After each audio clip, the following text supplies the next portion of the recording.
Boa tarde a todos e a todas. Hoje nós vamos fazer uma revisão com você, que é aluno do segundo e terceiro ano, tá, galerinha? Nós vamos revisar o tema Poder, Política e Estado. Vamos concluir hoje, né, o restante desse conteúdo que vai estar e já está nessa avaliação dessa semana, dessa próxima semana, certo? E nós vamos começar falando sobre o que é poder. Poder é a capacidade que o indivíduo tem, né, de agir ou determinar o comportamento dos outros ou do outro. Exemplo, o círculo familiar. No próprio círculo familiar, nós temos as relações de poder. Exemplo, pai e mãe, né, com relação ao filho. A mãe exerce um poder sobre o filho quando influencia ele sobre um determinado comportamento.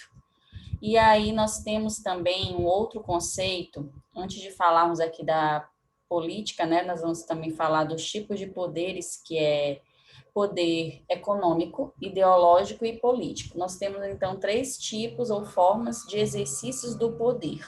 O poder econômico é aquele poder que se dá através da posse dos bens materiais, como, por exemplo, os meios de produção. Vocês devem lembrar no primeiro ano que eu sempre falava, né? De acordo com a teoria de Karl Marx, detém um poder econômico aquele que tem bens materiais, que possui bens materiais, certo?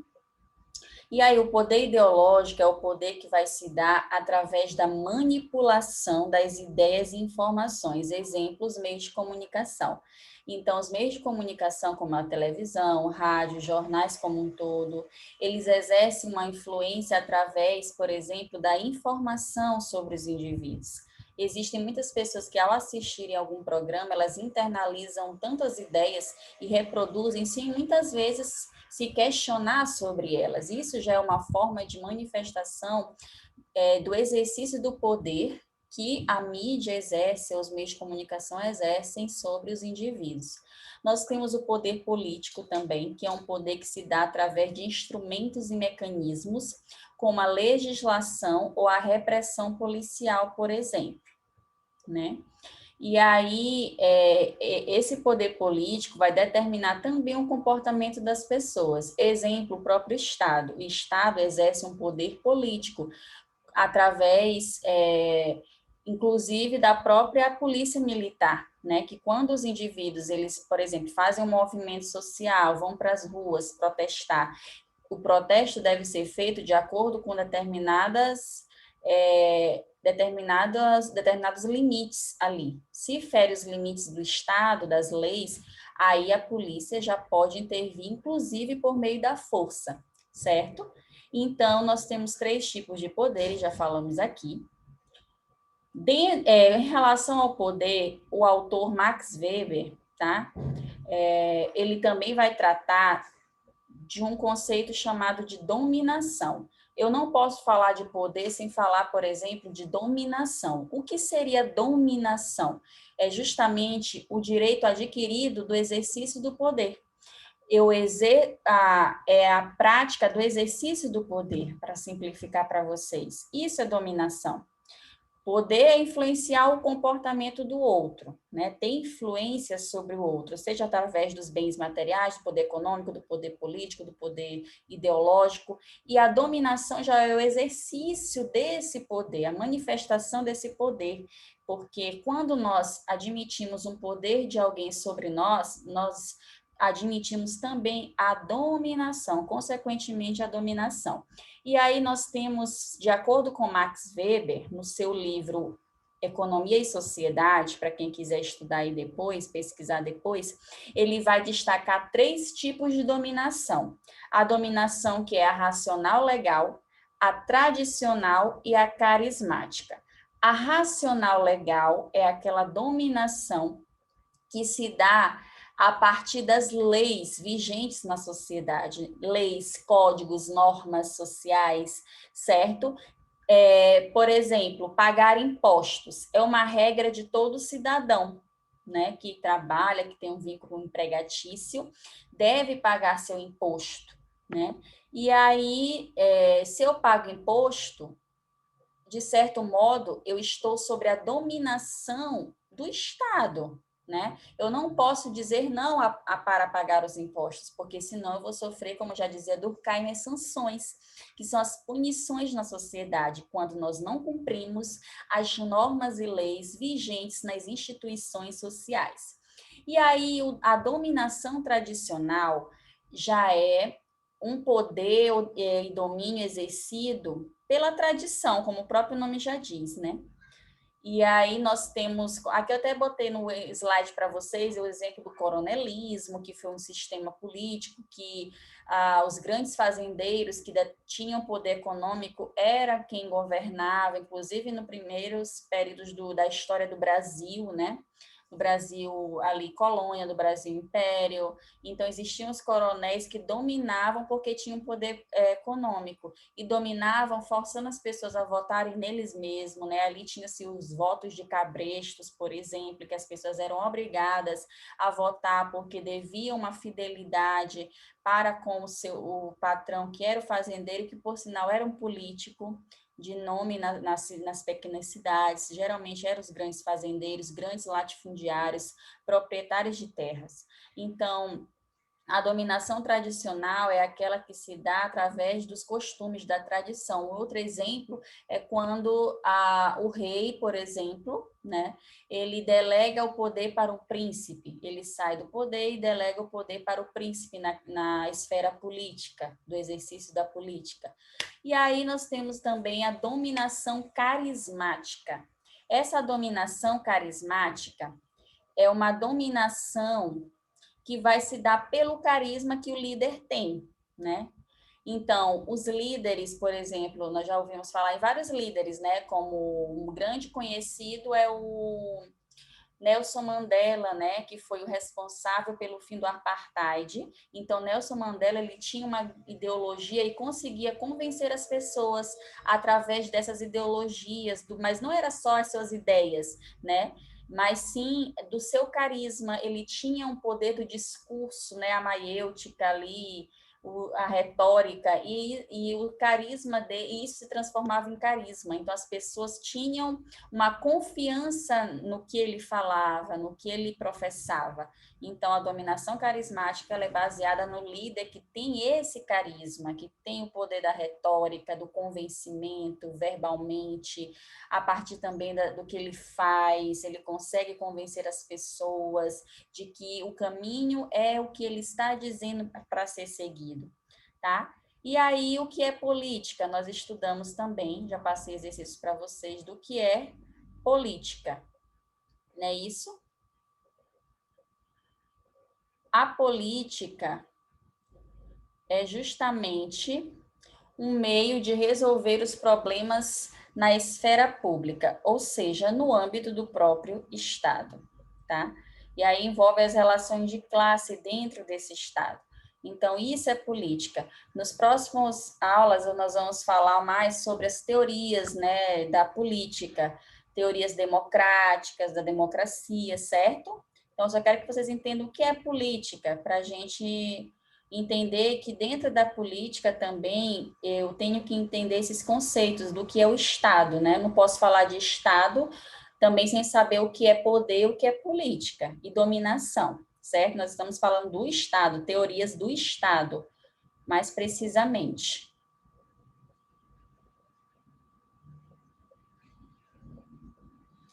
Então, nós temos também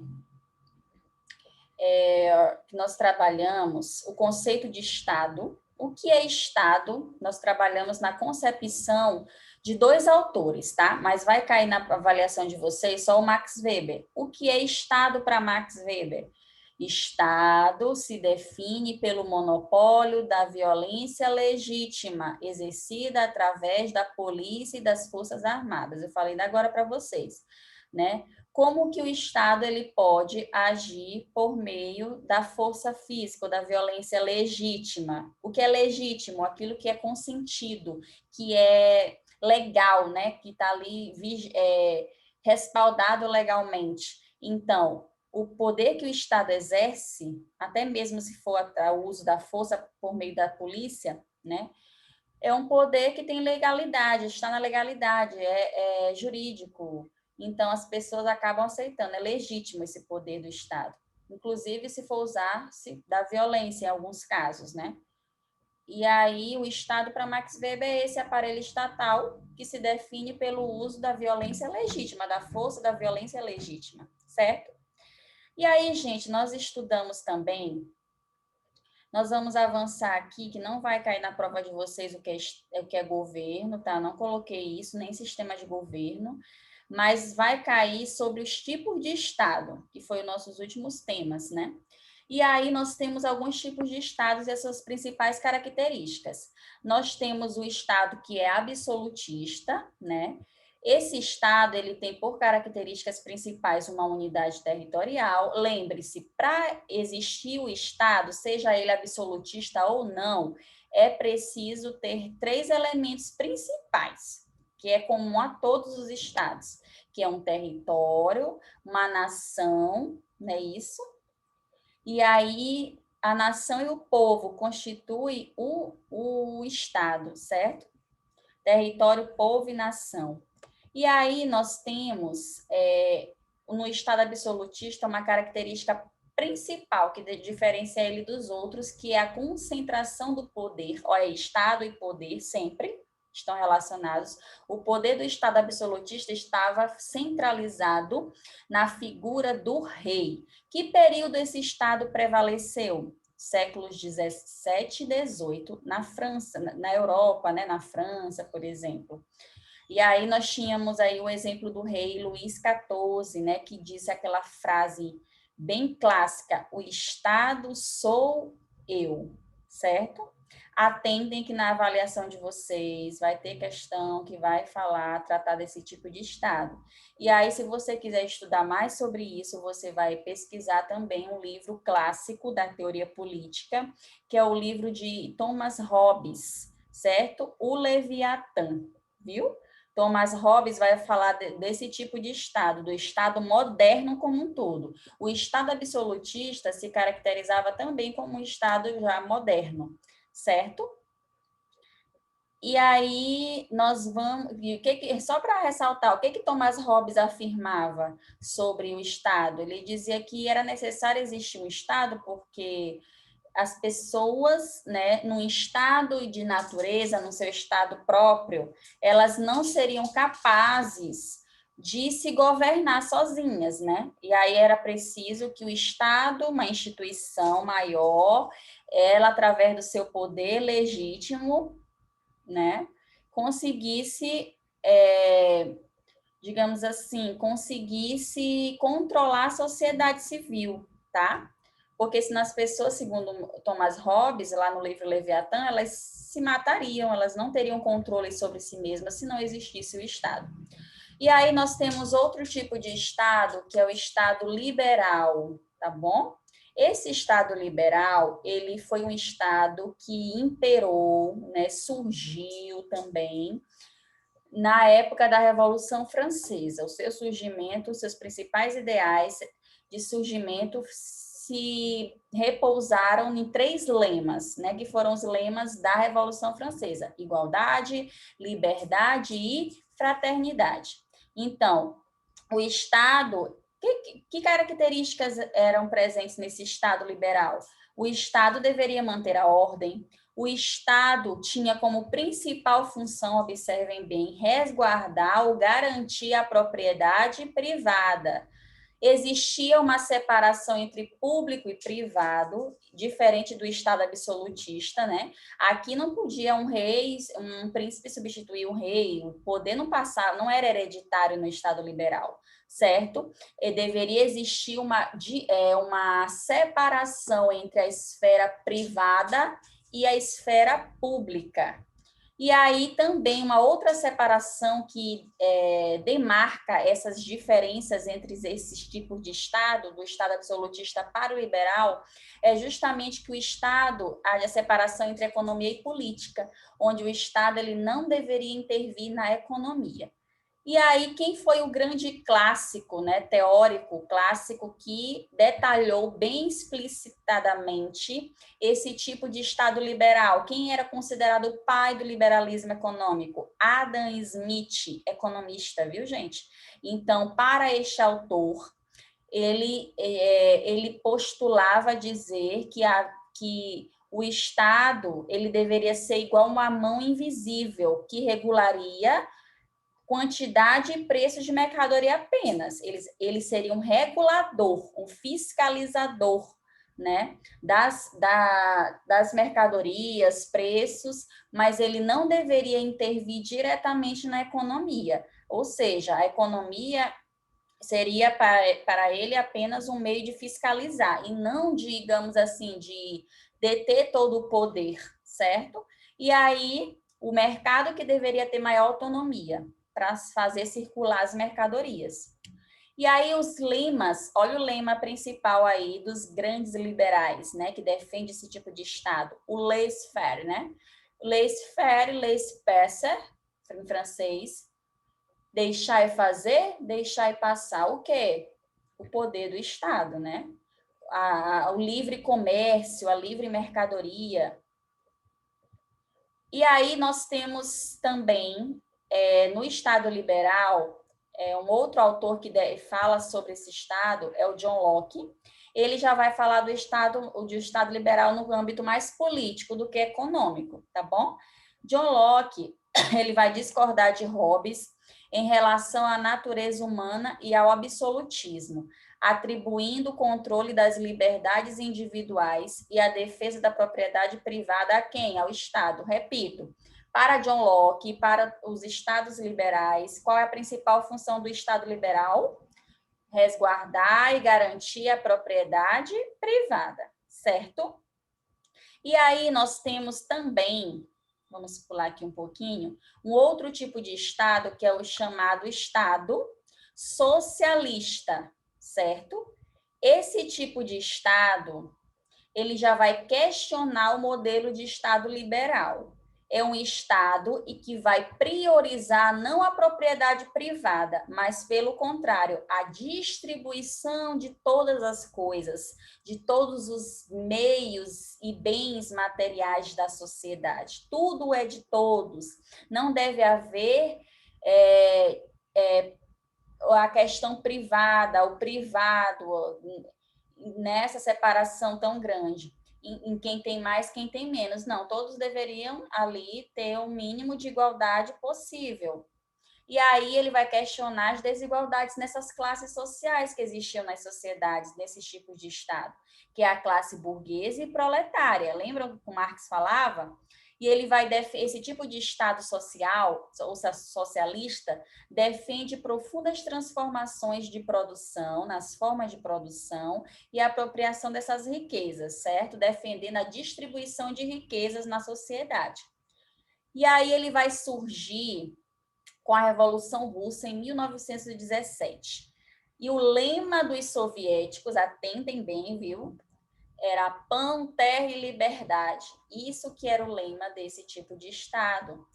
E aí, a partir daí, se deveria estabelecer, né, a partir desse lema, se estabeleceria a ditadura do proletariado. O que é a ditadura do proletariado? A tomada do poder político pelos proletários. Então, lembra que o Marx, ele, no livro Manifesto do Partido Comunista, ele almejava um tipo de sociedade em que não deveria nem haver diferenças de classes sociais, divisão de classes. Só que no Estado socialista ainda existia divisão de classes, mas as ideologias apregoadas já eram ideologias marxistas, pautadas na teorias do Marx, em que se deveria haver uma ditadura do proletariado. Teve sucesso em todos os países? Não, porque a gente sabe que essa ditadura do proletariado, a tomada do poder político pelos proletários, ela não aconteceu de fato, né? A gente sabe que até hoje existe divisão de classes em todos os países, praticamente, né? E aí, essa ideologia do Estado socialista ainda existe em alguns países, como na própria Rússia, né?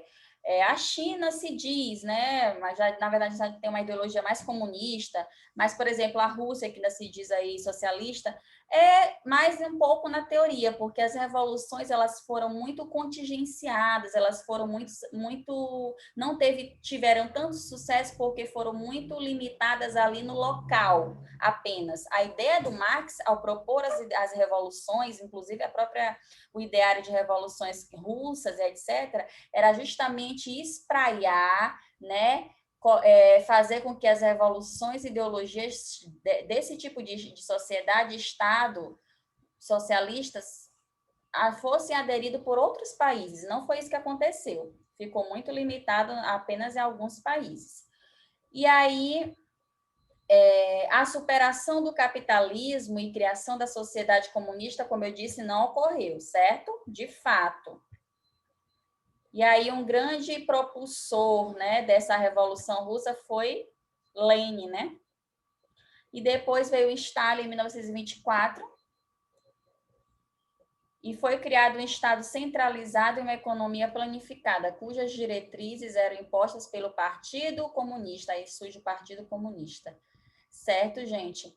Aí nós temos outros tipos de Estado que não vai estar na sua prova, mas que nós vamos logo concluir hoje, aqui, esse estudo, tá? Que é o Estado, que já falei, que é o Estado nazista, também existiu esse tipo de Estado, tá? Acho que vocês já devem ter estudado história, alguma coisa a respeito. Ele vai questionar tanto o modelo liberal quanto socialista. No Estado nazista, o Estado ele vai estar acima de todas as organizações da sociedade, ou seja, as pessoas elas não têm muita força, voz, né, de atuação. E aí existe um aparato muito grande ideológico, certo? Com uma ideologia de nacionalismo, da economia, aversão em virtude desse nacionalismo exacerbado, existia uma aversão dos nazistas, como foi o caso na Alemanha, né, que aconteceu, em relação a quem era estrangeiro, de outra nacionalidade. Os judeus, por exemplo, penaram muito nesse aspecto com eles, né, com os alemães. Eram muito massacrados por conta de ser de outras nacionalidades, ter uma outra identidade nacional, por aí vai. O Estado também que foi muito forte nos anos 70, na verdade, a partir dos anos 30, né? E teve crise nos anos 70 e 80. A partir dos anos 30, com a crise de 1929, os países centrais, né, do capitalismo central, eles começaram a idealizar um tipo de estado de bem-estar social, que deu muito certo, viu, gente? Inclusive, na época, e o seu mentor de base intelectual foi John Keynes. Daí a gente conhecer também, muitas vezes, o Estado de Keynes, né? O qual afirmava que o Estado deveria intervir sim na economia, tá bom? Existe ainda esse tipo de Estado? Existe, certo? O Brasil hoje já perde um pouco desse aspecto por causa da política econômica que é adotada pelo governo Bolsonaro. Mas no governo Lula, por exemplo, nós poderíamos dizer que nós tínhamos um Estado menos neoliberal, né? Menos centralizador, de cunho mais socialista, ali mais de bem-estar social. Mas esse Estado mesmo de bem-estar social chamado welfare state, né? Os outros estados, depois de uns anos, tiveram algumas características, mas o próprio estado chamado welfare state, ele teve seu ápice mesmo ali nos anos 30, certo? Até os anos 60. E aí, ó, no final da década de 60, esse Estado começa a sofrer críticas e ele vai, né, que muitos teóricos vão dizer que o Estado estava com muitos gastos públicos com previdências, e isso estava causando um desemprego, e aí vem a pressão econômica, né, crise do petróleo faz com que esse Estado ele decresça, né? E aí vem o neoliberalismo, que é uma outra ideologia que vai reforçar o liberalismo. O neoliberalismo é uma nova forma de liberalismo, certo? Mais, digamos assim, mais acentuada na sua prática, nas suas ações. E aí surgiu na década de 80 como alternativa ao modelo de bem-estar social o Estado neoliberal, que é um Estado mais atual na maioria dos países hoje, certo? Inclusive, os próprios Estados Unidos, a política econômica adotada pelo ex-presidente, né, que agora já temos um novo, durante essas últimas semanas quem ganhou, né, foi o Biden, e aí o George Trump, ele perdeu, e aí nós temos a política que ele exercia era uma política extremamente neoliberal, bem parecida com a do Bolsonaro, que também é neoliberal, né? Que o neoliberalismo, ele já vai o quê? Priorizar as privatizações das empresas, desculpe, das coisas públicas, não é isso? E aí, quem que desenvolveram as bases do pensamento neoliberal? Foi Friedrich Hayek e Milton Friedman. Reabilitou e sustentou valores como livres mercado e livre iniciativa. Radicalizou a separação entre economia e política, igual o liberalismo fez, certo? O Estado cada vez menos intervindo na economia. E aí reforçou a função do Estado, que era proteger a propriedade privada e reprimir qualquer manifestação e descontentamento com o sistema. Ninguém pode questionar tanto no Estado neoliberal, assim, de uma forma tão aberta, porque, de certo modo, vai ter muita repressão. E aí, esse tipo de Estado neoliberal, ele destacou a influência das instituições financeiras internacionais, que passaram a interferir fortemente nos governos dos países adotantes do modelo, certo? E aí nós temos crise nesse tipo de Estado? Temos também. Exemplo, a crise de 2008, né?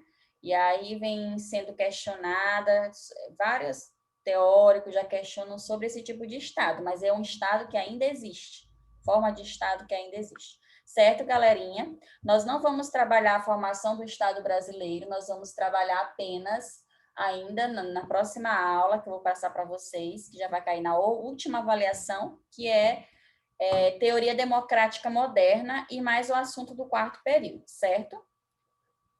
Espero que vocês tenham compreendido. Valeu pela aula de hoje.